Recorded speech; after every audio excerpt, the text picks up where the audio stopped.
Good morning, everybody. Well, we are moving right along with our fancy fire screens, and this is our deer.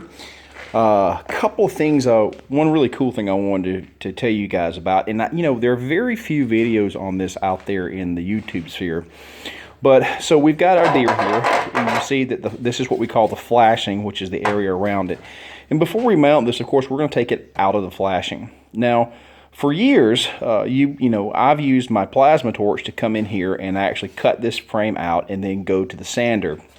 But the truth of the matter is that's probably not the superior method. And surprisingly, the superior method is the older method, and that's this guy right here. That is just a cold chisel. And if you look closely, you can see that it has already been cut out. It's actually all the way through. The only thing that's holding that in are the pieces that I have not cut. And this thing is super quick. So if I use the plasma, it will get in there. Problem with plasma, it leaves slag. And when you're trying to grind that off, it's just a pain in the butt.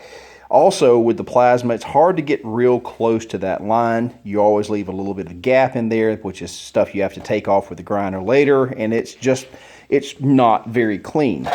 One of the cleanest tools to do this with is going to be your chisel. Now, to do this effectively, though, don't think that you're going to put this on the top of a plyboard table and do it well. You're going to need a heavy base. You can see I've got a big chunk of 2-inch by 6-inch metal here.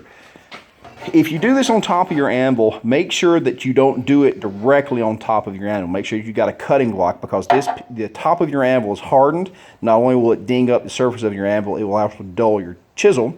So a big piece of mild steel, even a piece of 1/2-inch plate or a 1/4-inch plate on top of your anvil will do the trick. And then you can use your chisel to come through here and actually free your piece. Chisel, highly underrated for cutting. It's been around for a long time, but in this case, absolutely superior way to cut this piece loose. So there's your helpful hint for the day.